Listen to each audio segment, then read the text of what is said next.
Welcome back to the Sully Scoop, where three lifelong Husker bros dive in depth on all surrounding the new era of Husker football, where our cups never run dry of the Rule-Aid under head coach Matt Rule, made by fans for fans with JSul, BSul, and TSul. The Sully Scoop is the official Nebraska Cornhusker football podcast brought to you by Big Banter. We're back here on your favorite Cornhusker podcast. This is Sully Scoop. You're here with JSul, BSul, and TSul. And coming out of this week, we got a W for the Huskers, 3 in a row, longest streak since 2016. This is an incredible feeling coming out of Lincoln. And the Huskers, they are playing. It is ugly, but they are finding a way to win. And that is something we haven't seen recently from them. Yeah, not only is it the longest win streak they've had in the last 8 years, it's also the first time that this team has been undefeated in the month of October since 2001. How about that stat, guys? Undefeated in October. We're coming off 3 Big Ten West wins. Dare I say, we may never lose again. Well, BSul, they definitely got us all feeling that way. And, you know, it feels really good knowing that the Sullys were at the game. This is the cleanest game Nebraska's played so far. Now, I'm not saying because of the turnovers. What? I'm just saying the Sullys. There's no way this is the We're cleanest. The Sully bros. And we were at there's that no game. way. But there's no way this is the cleanest game they've played all season. Up to this season, it is. Up to this season, it is. Because you know what, JSul? They tried to go back into their familiar habits in the fourth quarter, 2 straight turnovers that led to 2 straight touchdowns, and the team put their foot down, scored another touchdown, and ran away with the game. And they could not figure out how to do that for the last 4, 5, 6 years. You literally just explained why it is not clean. They turned the ball over twice there. They were trying to give away the game. Yes, I'm not saying it was flawless. I'm just saying it's the cleanest game they played this year. TSul, there's nothing clean about the game when you turn the ball over like that. The offense couldn't even hold on to the ball. At one point, it felt like it was a hot potato game out there, and the goal was to drop it. This is another game we lost the turnover battle. You cannot come out here and say that it was a clean game. Yes, we came around with a victory for once in one of these types of games, but it was not a clean game by any standards. Well, to my standards, JSul, it was clean. And that's because the defense didn't give up a single point. I'm putting everything on Harburg and Jeff Sims because, I mean, what are you supposed to do when they fumble at the 20-yard line? And what are you supposed to do when the offense fumbles and they return it for a touchdown? The defense should have got a shutout. They got robbed of their shutout. And I'm telling you, it was a clean game. Like, the quarterbacks just got to hold on to the football, but ultimately the team still held on to the victory. Yeah, I also got to point out here, the hardest takeaway that I had here is the weather helped us in this game for sure. That wind, Hudson Carr had a ton of passes that just hung up in the wind, and that, led to Tommy Hill getting 2 picks. It was nice to see Tommy, break on the ball and take the ball away. But if that wind was not there or was a little more favorable, that first interception, guy was wide open. BSul, I think you've been playing too much pickup ball with people, blaming the wind and the sun and whatever else you can think of as to why you threw an interception. Look, it was a bad decision. It was a bad throw. Absolutely. And Hudson Card, he might be a Texan coming from Texas, but no, what is he going to use this as an excuse all year? It's only October here. It's the end of October. He's got a whole another, few games to go, at least 4. How is it going to go for him if this is a terrible game for him and the offense is going to stall if the weather is bad? He's playing in Big Ten football where it is cold 24/7. There's going to be snowy games, and they got to play Michigan still.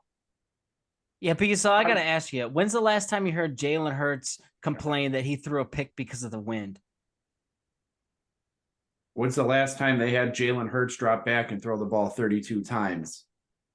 I believe they did it last game against the Washington Commanders. Yeah, I don't think he threw the ball 32 times. The Eagles like to sit back and run the ball, but we're not here to talk about the NFL. We're here to talk about this game and break it down. And I'm telling you right now, Hudson Card by far has been the best quarterback that Nebraska has faced.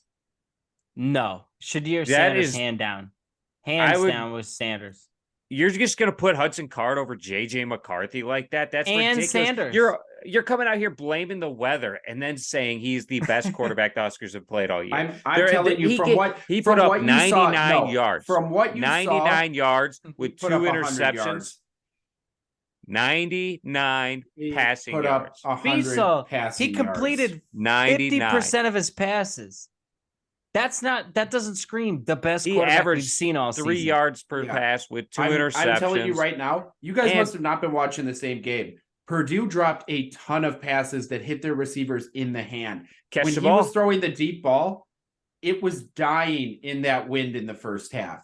That was the issue for Hudson Card. Now, I have to tell you, our front seven looked good. They were getting pressure and this and that. He was wiggling out and getting away from sacks and making plays down the field. And I got to tell you, that's something that none of the other quarterbacks we faced were doing. Yeah, and none of the other quarterbacks we faced had a QBR of 10.6. This is a terrible take. Hudson Card sucks. If you're going to blame the weather, he's got a whole rest of the season to play up here in Big Ten country. This is a running football league. Why? Because you got to play in that type of weather. That is why Heinrich Hardberg, well, he can't pass the ball regardless, but that's why the Huskers run the ball. That's why almost every other Big Ten team runs the ball. But if you're going to come out here and make excuses for him on the weather, you can't just say that he's the best quarterback the Huskers have played all year. Well, JSul, I got to stop you right there. I think he's the best quarterback that we have faced this year. JSul, I got to stop you there too, because saying that Card isn't a good quarterback is also a terrible take on your end. He's a great quarterback. He's just not the best one we've seen all season. I'm not saying he's not a good quarterback. He's definitely better than Brendan Sullivan with Northwestern. How dare you? Brendan Sullivan played his heart out this past week and beat Maryland. But the point being is this, BSul. Look, he had a bad game. Illinois beat Maryland. He had a bad game not because of the weather. He had a bad game because he played a great defense in the Nebraska Cornhuskers. They couldn't get a thing going on the ground. I'm not taking anything away from our defense. They stopped your guy who was going to lead the Big Ten in touchdowns. They didn't even let him score. Didn't sniff the end zone.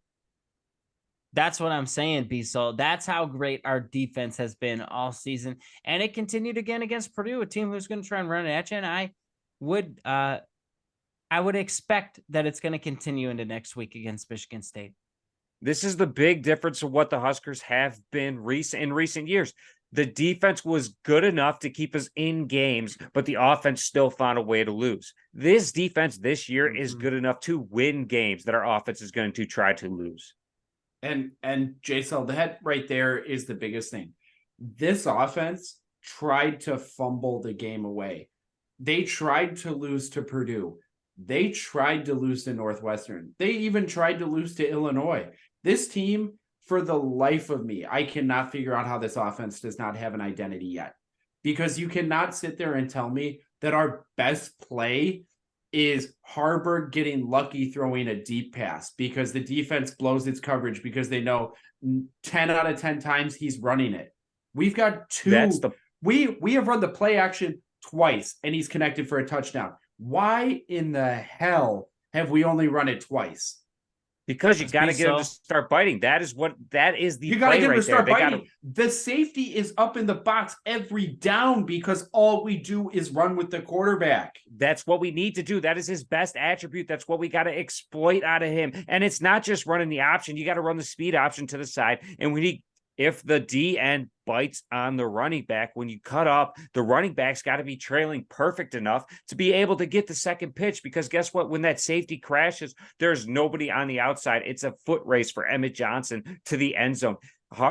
Harburg has to be able to learn how to hit the pitch after he breaks through the DN and have a later pitch. But guess what? That just opens up the field. And that is why we saw the long play action pass off of the speed option play action that resulted in a touchdown just like the week before.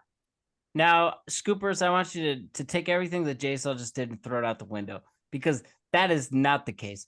BSul, the reason why we don't Where run is more this play coming from? actions, the reason why we don't run more play actions is because we don't have the blocking for it. But I mean, we don't have that great of an offensive line. take. No, the We have reason that good we don't blocking. run It's not. play action is because it Oh, is. The Is reason Bryce we don't run the Benhart play a first action. round draft pick? No, but Is we have Teddy saying that. Prochaska? we have above average. What about your TSul, buddy TSul. Tanner Corcoran? Do you want to Turner know Corcoran, first my off, bad. it's Turner, not We have Tanner? above But average. yes, above the average block. The reason that the Huskers are not running play action is one simple fact, and that is the fact that Marcus Satterfield has no idea how to call plays. He would rather call a straight up pass with a running quarterback. He calls on 4th and 1 a goddamn draw out of the shotgun. Are you freaking kidding me? Yes, Yeah, that should have BSul. been definitely under center there. Do the bush push, pull an Eagles. It works 99% of the time. Push. It's called the tush push, JSul. Learn It is the or the bush brotherly push. shove. Call it the Until he right gets name. it, until he gets his trophy back, it's the bush push. But the point being is this. Our offensive line is definitely not above average. It's below average because our offense be scoring a lot more points because we have talented running backs, and yet they can't seem to find a hole because there's never a hole there because our offensive line is not great. I'm not saying they're trash. I'm just telling you, they might be a they're a recycle bin. They're not trash. They're a recycle bin. We're not out here. I'm not out here saying that we got Michigan's offensive line out here or, Minnesota, but we got a competitive offensive line this year that is going to keep Heinrich back there protected and give him an opportunity to get to the outside and run the ball. But we need to run the ball more. You can't just drop back in the pocket because our guys are not good at pass blocking. They are better at run blocking. Get them moving forward. Completely agree. And I got to ask you guys, coming out of this Purdue game, what? Oh, is you your agree top- with that, BSul? You agree that I- Harburg had a fantastic game running? Then explain his 19 carries for 22 yards. Because of this offensive line that likes to run block. TSul, Harburg did enough when he was running the ball on the ground. How about Emmett Johnson out there? Because he was pitching the ball to Emmett Johnson. That's why Emmett Johnson had more yards. 76 yards is pretty good with how our offense runs the ball or passes the ball as well. Now, let's get back to this. What was your biggest takeaway from the game here? That our defense is going to keep us in games and give us the opportunity to win the game. Our offense is terrible, and there's nothing else to take away from it. It's not like Purdue has a stellar defense. Our offense is flat out pathetic. Our QB. So, JSul, congratulations. It took you to go to the game, see us beat Purdue, to realize something that we've all realized since the Illinois game, that this defense is going to keep us in games and make them winnable. Congratulations. Took you a couple extra weeks, but we've already been there. TSul, so you learned it. You learned that 1 week. You learned that 1 week after getting trounced off your own field. What was it, 47-7? Because we barely scored at the end of the game. 45-7. Thank you. Close enough. Who cares?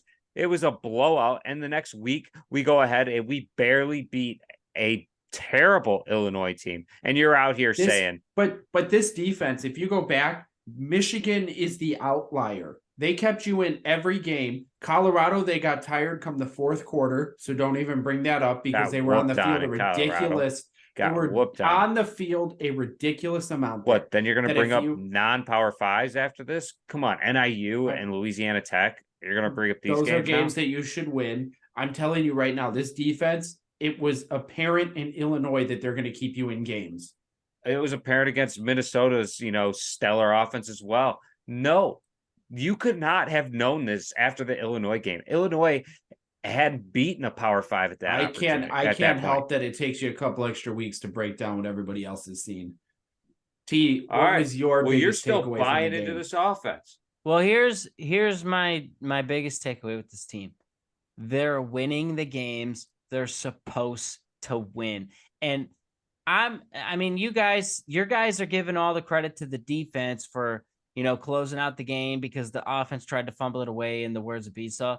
I'm not giving full credit to the defense because we've had a couple good defenses in the past that still couldn't close out games, even though they did everything they were supposed to. I'm giving 100% credit to the coaching, because that's been the number one difference maker from the last few years to this year. Is when all of a sudden you have a game on the line, it's hanging in the balance, and we closed them out, except for that Minnesota game week 1. But you know what? I'm chalking that one up to the fact that was the old team, the old coaching. They fell into their old habits, and we seem to have fixed that now. We're talking about 3 weeks in a row we've been able to close the door on opponents, and I expect that to continue through the season. If the game is winnable and it's right there, I think we're going to grab it and close it.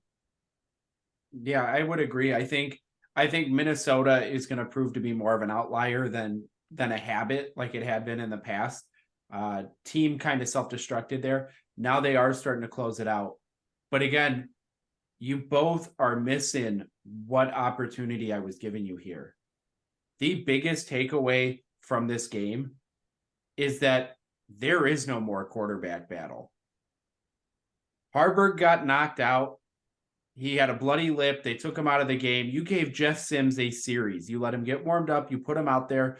And that was arguably what should have played right into his strength. You were going to come out. You were going to run the ball. The goal was to get some first downs, chew up clock, and get down the field. And Jeff Sims could not do that. And that right there tells you that the quarterback battle is done. This is Harburg's team the rest of the way.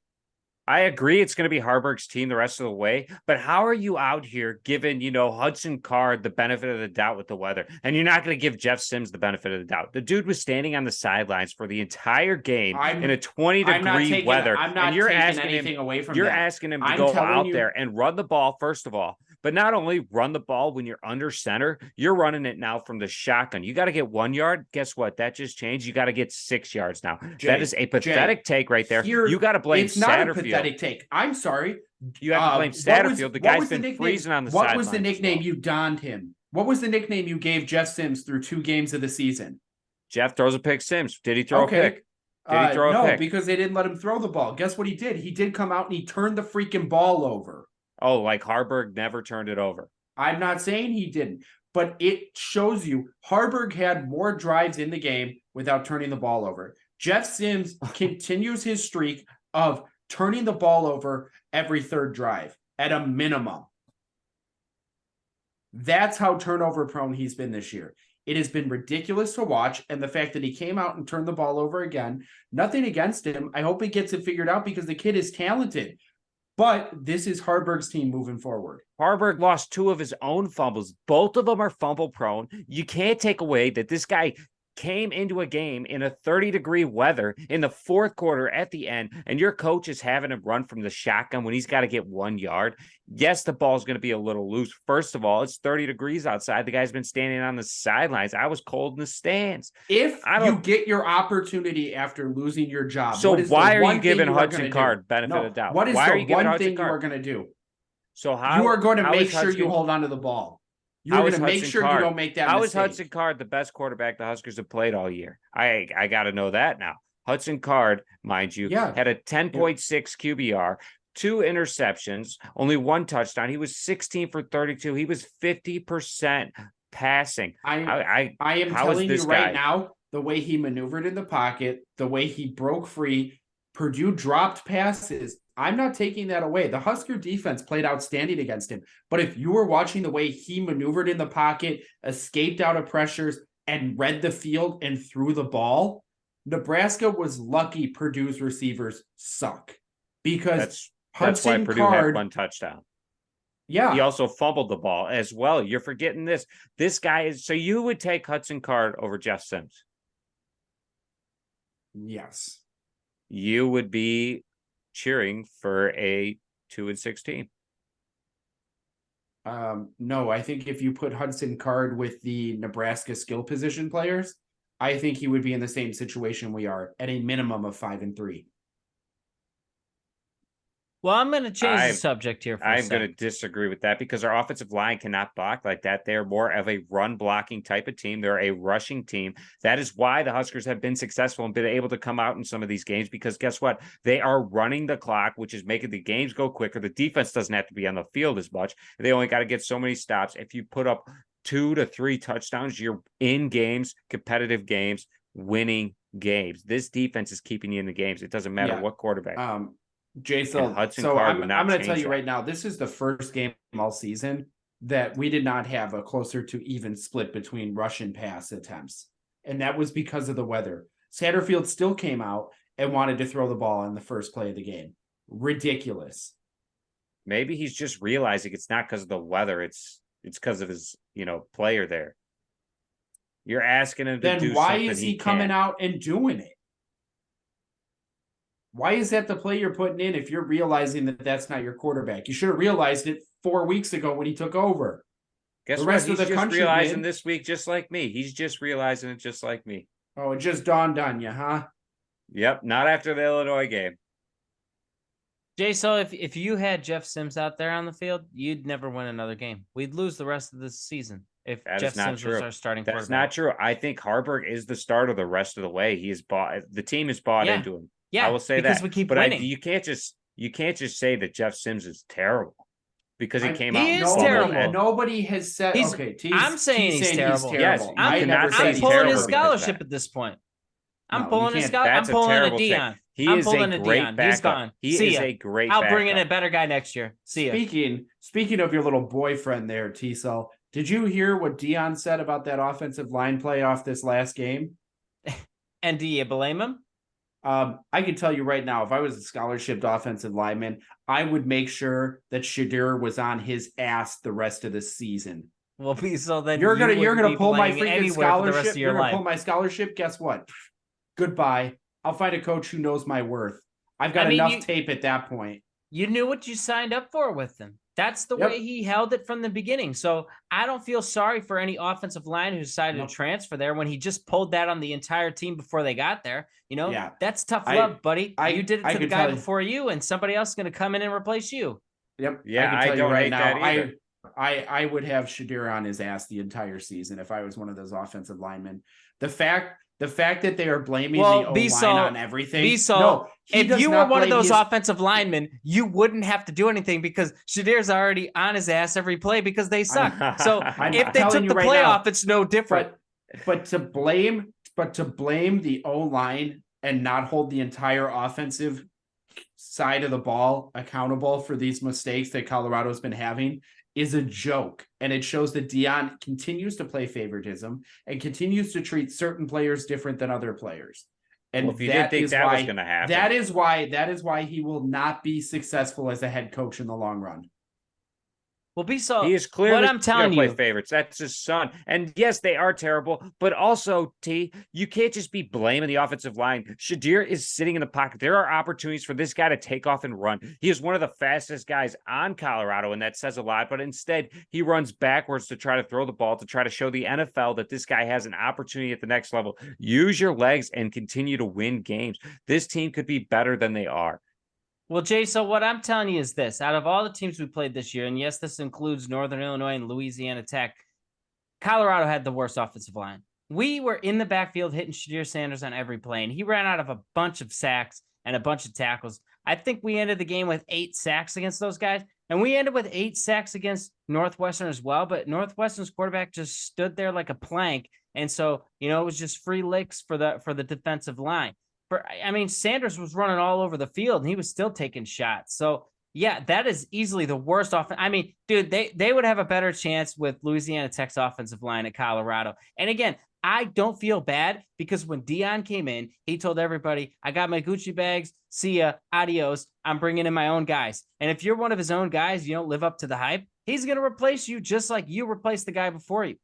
It's just the way that he's running things at Colorado. I don't feel bad because you as the player didn't feel bad when you did it to the guy before you. So unfortunately, you're getting a taste of your own medicine. I'm not saying I feel bad because they're getting kicked out. You were over there playing the smallest violin. All I said was if I was an offensive lineman and I'm the person getting called out in this situation, I can tell you right now, his son would be on his ass until Dion learns that this is a team sport.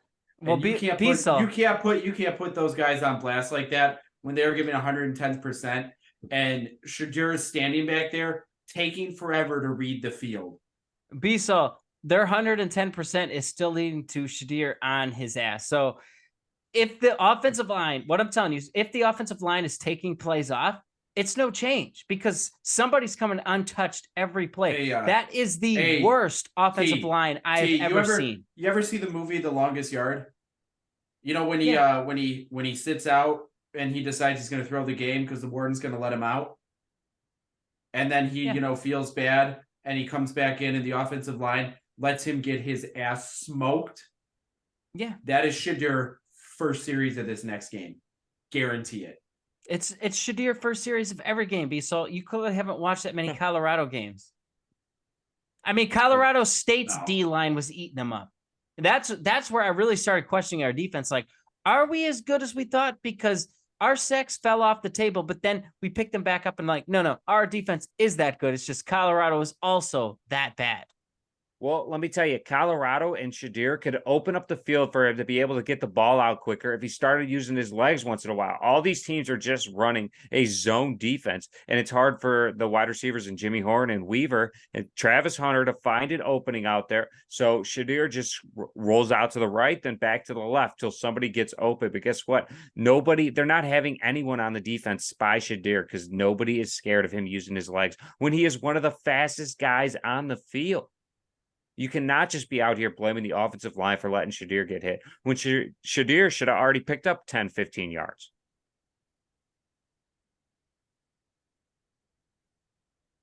But point being is this.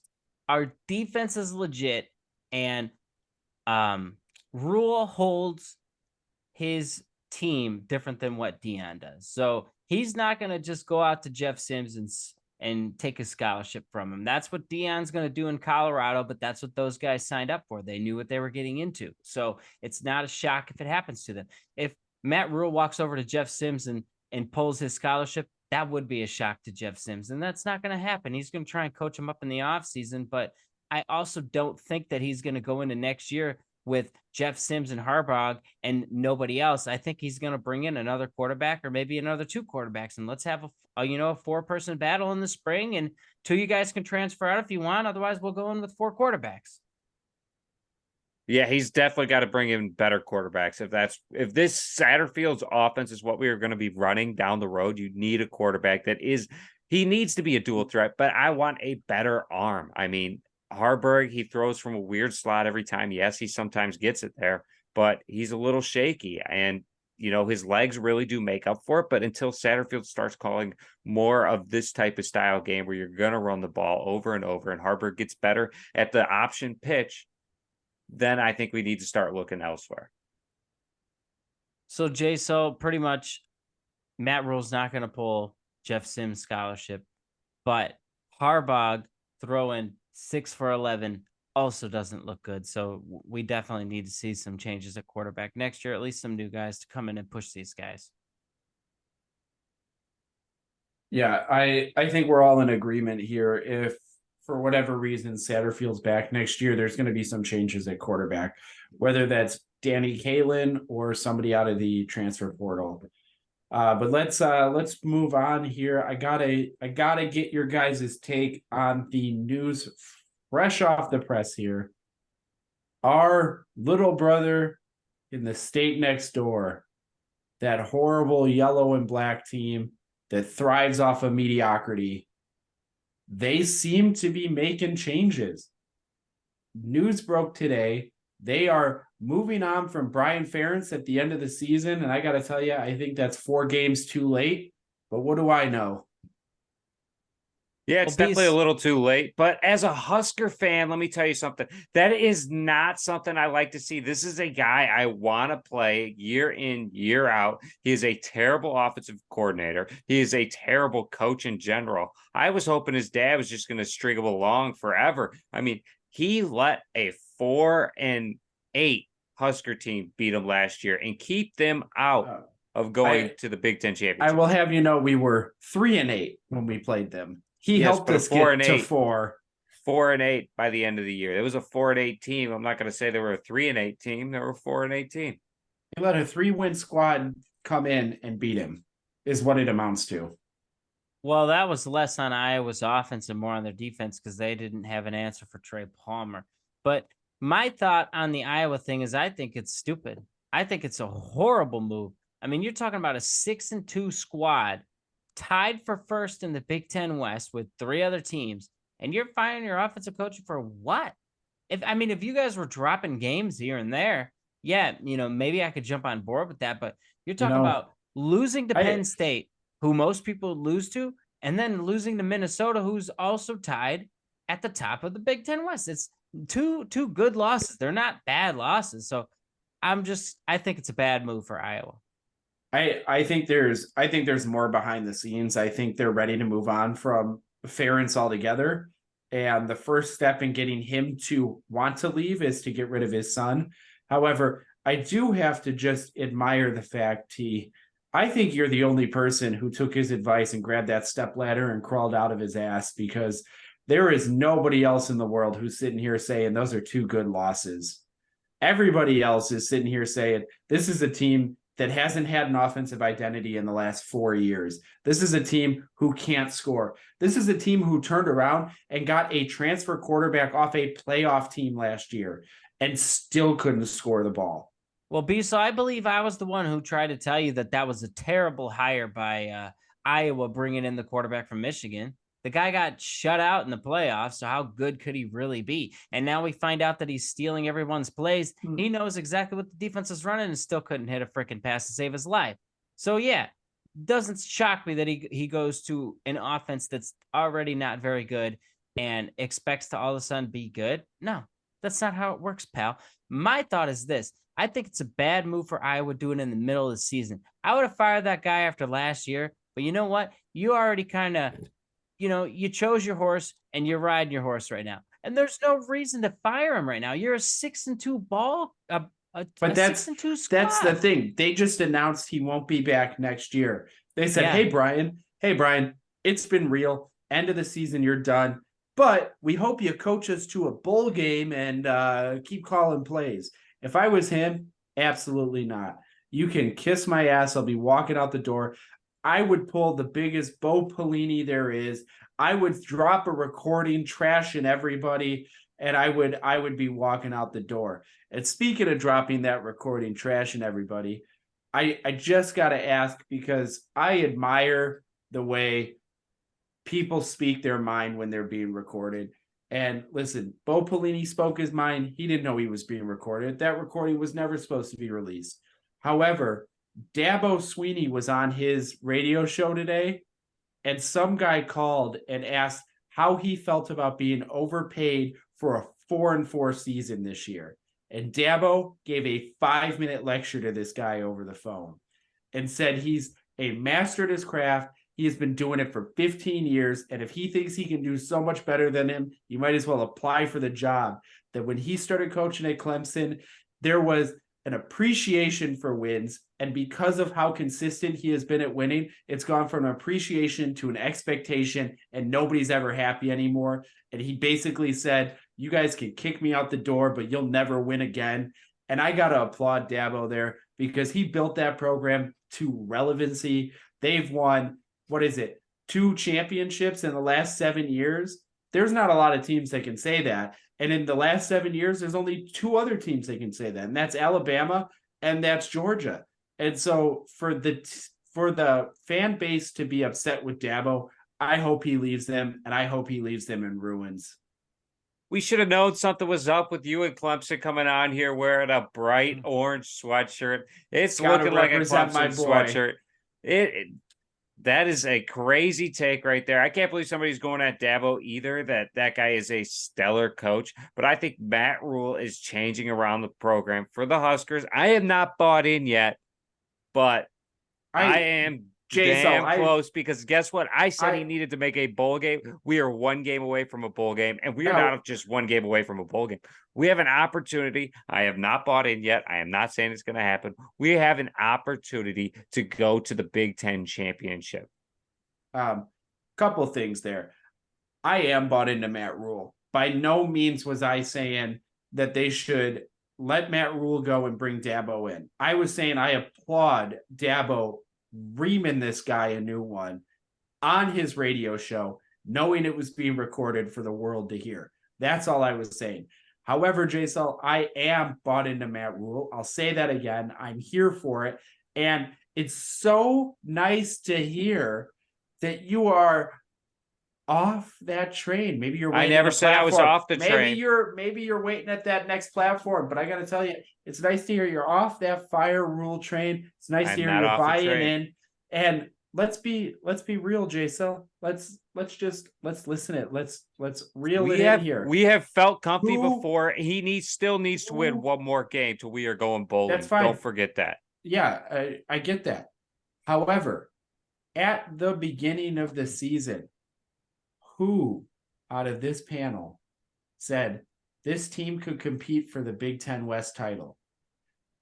The team I picked is still competing for the Big Ten West title. BSul. They are tied with the Huskers. BSul, you didn't say this team was competing for the Big Ten West title. You said this team was taking the Big Ten West title, and we're not there yet. You know, we're a little over halfway. We got a lot in front of us, including Wisconsin and Iowa. So Yes. I wouldn't be sitting here claiming that you now- nailed all now let's the just- all the darts in the bullseye, because that hasn't happened. Now, Okay. Oh, you think so? TSul, let's just go off of this here.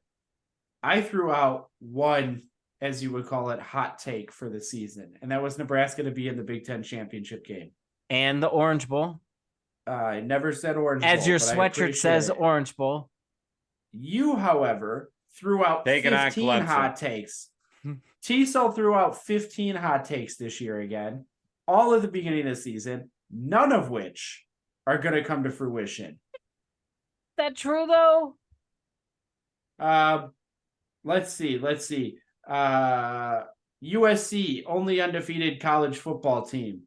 I'm sorry. I think You get they have half 2 points, losses. though. You get half points, though, if the Pac-12 is the only playoff team that's undefeated. That's half points. I just called the wrong one out of the Pac-12. Yeah, no, you don't get. You don't get JSul half points points for any of that. You give No. half points for that? Yeah, I we mean, give you. If no. you get none of the others, I might give you a half a point if that happens.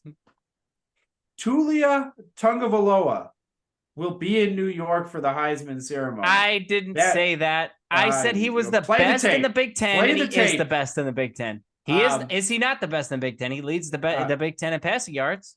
Congratulations. So I would say he's the best quarterback in the Big Ten, because Kyle McCord is average and JJ McCarthy is below average on the best team in college football. So yeah, congratulations. Well, that's just a horrible take, because Michigan is not the best team in college football. So let's move on to the next one here. Devin Mockabee will have more touchdowns than Gabe Ervin. And he does. And he will have gotta get rid of that pause. He will have 14 total touchdowns on the season. BSul, the last time I checked, the season wasn't over yet. You can't be claiming this stuff when the season ain't over. So yet. in the next 4 weeks, Devin Mockabee is going to come out and score 10 touchdowns. BSul, anything is possible, my man.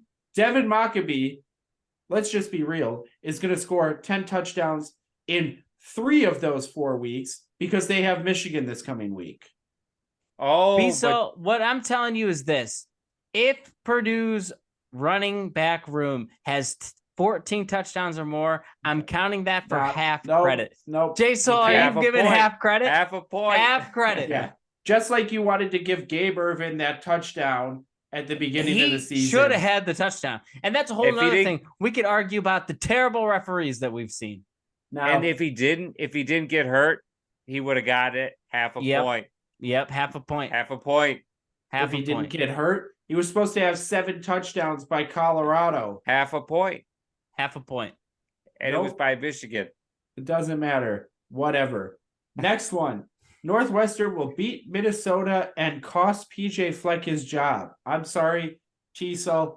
PJ got the good old win this past weekend, and he's which not might going mean anywhere. nothing. If Iowa comes out this week and loses to Northwestern because they created their own controversy in the locker room for some reason, if they lose that, guess what? That Iowa win all of a sudden doesn't mean that much anymore. No, but it means that Northwestern loss is not as bad as you originally thought. And lastly, Maryland will surprise and be the 3rd best team in the Big Ten East. Now, let me tell you something. No. they beat there is if they beat Penn State, they're a better team than Penn State. JSul, is that true? Is that a true statement? If they beat Penn State, they're better than Penn State. No. I mean, they would be better than Penn State. Yes, There you go. then it would come That's down all to I need. schedule. Half However, points? losing to Illinois is a lot against you, and losing to Northwestern the next week is just it's a dagger right there that I think I'm you sorry. can come back. We didn't even do that. That might We say beat more both about of them. Penn State. That might say more about Penn State than anything else. Now, Half points? No. If they beat Penn State, I get full credit. If they beat Penn State, I get full credit. First off, Or if they beat Ohio State, full credit. I don't even think Maryland's better than Rutgers. Okay, then you got nothing to worry about. Over there shaking in your bright orange shirt. What am I shaking about? I'm not giving you half points on any of this crap. At the end of the season, Maryland will be the 5th best team in the East. 5th. All right, we're jotting that down. Put it on the board. How can they possibly be 5th? They will be ranked behind Michigan, Ohio State, Penn State, Rutgers, and then you will have Maryland at 5. So you think Rutgers is just going to run the table, huh? I you think forget that Rutgers still has to play Ohio State, Iowa, Penn State, and Maryland, and that's probably 4 losses for Rutgers. Listen, T, you can call them 4 losses here, but that Rutgers team is going to come out and they're going to do fantastic. All right, JSul locking his hot take. Rutgers is going to finish 3rd in the Big Ten East. Don't change any of that wording. I said Maryland would finish 5th. And Rutgers would then be 3rd in your book. Nope. I said they would be ahead of Maryland. I did not lock them in at 3rd. In fact, when I listed them off, I said 4th. But it is fun that you try to twist words around because your hot takes are outrageous that you need to make everybody else's sound that way. They're not outrageous, BSul. They happen. Like you said, half credit. And if PJ Fleck gets fired after this season or right before the end of the season, I want you to send out a public apology on TikTok. Fired in 2027, half points. That's right. I want half points if he gets another 4 years. Half points. Are you willing to lock that in? A public TikTok saying about how my hot takes hit and you suck. If PJ Fleck gets fired before the end of the season, I will. Yep. I will put something right out after, there to tell you. Right after the season. Nope. Your hot take was he will not make it through the year. Will not make it through the year. If you technically the college football year ends after the college football playoff and championship. Therefore, if he's fired anytime in December, it still counts as before the year ends. No, well, what about the scoop? The scoop runs through season 3, goes up to the That's the very draft. True. So does it go all the way up until the draft? Yeah. And the hot take lasts the full year. Full year, baby. And just because we're just gonna give him a half point now, but he can earn the other half point later. I've already got 3/4 points on this. I already got 3/4 because I doubled down. That's why I doubled down on Northwestern beating Minnesota. So that's 3/4 points right there. I traded 2 quarters for a third. So therefore, I only have to hit. If there's just rumblings of him being fired, technically I cash. I cash a quarter. I don't get the full 2 quarters because he wasn't let go, but that's a full cash in my book. That is also not only TSul had one more hot take. TSul had one more hot take on the year that could still come true. And that is Northwestern making a bowl game. He is the only one that said Northwestern was going to make a bowl game. And guess what? They still have Illinois and Purdue on the schedule, along with Wisconsin and Iowa. JSul, I'm already clocking that as making a bowl game. There's no chance they lose to Purdue and Illinois.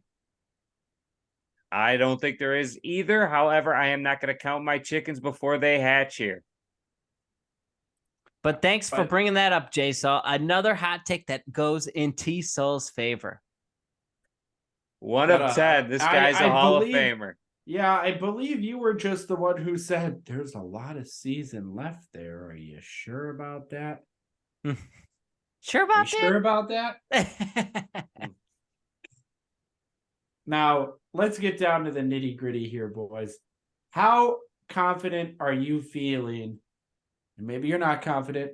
This Saturday, 11 a.m., East Lansing, 0-5 in the Big Ten, the Michigan State Spartans. Well, BSul, I'll start this one off. I'm confident, and I think there's about a 0% chance that we lose. Now, I'm not going to come out and say that we're going to cover the 3 or 3.5 because I don't trust our offense. I think it's likely that we will, but Michigan State plays us tough. We play them tough. It always seems to be a competitive game. So I'm just going to tell you this. We're going to knock out Michigan State. We've been winning the games we're supposed to win. This is another game we're supposed to win. And this finishes out our, 4 in a row that we should easily have won. When we were after the Michigan game, we were all talking about that. So I fully expect us to walk in here and beat Michigan State. I am going to be taking the Huskers in this one as well. I think that it's going to come down to Michigan State's defense is really that bad, and their offense is also that bad. I don't think our offense is going to go out there and, run this game away. I'm not taking them with the points either. I'm going to be taking them just to win outright and take the money line on the Huskers because I think our defense locks up enough that Noah Kim is not going to be able to do anything against this Husker defense. I expect him to come out with more interceptions. He's already got 6 on the year with only 6 touchdowns. And I don't see the defense giving up a rushing touchdown to Carter on the ground. I think this is going to be a close game, however, in East Lansing. I think it's a tough place to play, especially at night. I know that Michigan State's going through a lot of controversy this season. However, it is late in the year. This is Big Ten football, and the Huskers are in town. This is a team that the Huskers lost to on the road because of a bad punt the last time they played. I see this game coming down to 1 score. I think it's going to be 17-14, and I think our special teams gets the job done along with our defense. Now, JSul, I agree with you. I do think the defense has played well. I think special teams has played well. I, however, am going to disagree with you both on this. I don't think this game's going to be close. I think Michigan State will not be able to stop the running attack of Nebraska. I do think it's going to be a healthy dose of Noah Kim. I think he's going to drop back, probably throw 42 maybe passes in this game. I think he'll probably complete about the same percentage that Hudson Card did, close to that 50% of it. It's just going to depend if they go for touchdowns or not, to give Michigan State a score. Carter's going to get nothing going on the ground. I also think Alvano is going to get a handful of looks at some long field goals to build his confidence moving forward. I like the Huskers in this one. I'm going to call 30-10 here. So how do you feel, BSul, that this terrible, quote unquote from you, terrible Michigan State team put up a better fight against Rutgers than they did to Maryland? Yeah, I think that tells you all you need to know. They went on the road to Rutgers, which is an easy stadium to take over, and Rutgers doesn't always show up necessarily, but Rutgers knows how to close a game out with Greg Schiano. The Scarlet Knights will take a win any way they can get, and I can tell you right now, you can compare apples to oranges all you want. Maryland is the fifth best team in the East, and it's not even a question. Well, I didn't lock in my score, and I guess I need to. I'm going to lock in the Huskers winning this game. I'm going to give them 20, and I'll give Michigan State 14. That doesn't sound like a TSul score there, my friend.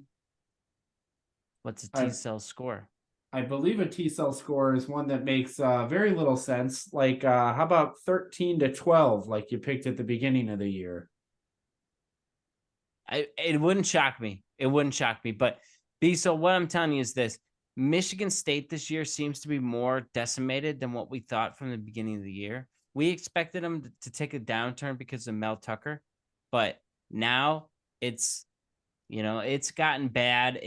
it's tough for the situation. Ultimately, Michigan State's going to just start looking for the offseason for their coach search, for the future, and clearing out who else needs to be cleared out of the Michigan State board room and, athletic department, all the stuff where things are going wrong.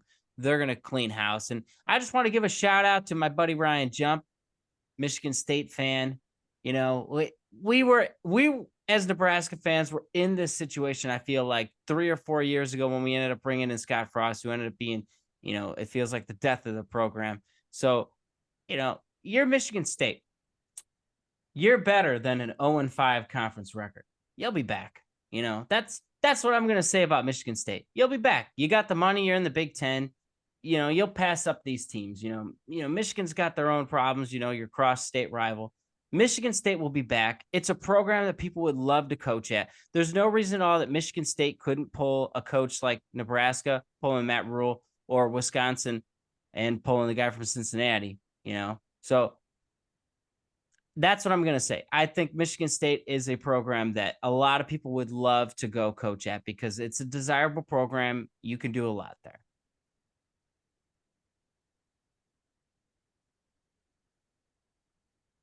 Thanks for joining us for another week of the Sully Scoop. You're here with JSul, BSul, and TSul. And don't forget to follow and like and leave a comment if you want to be on a grandstand gossip with the Sully crew. Go Big Red.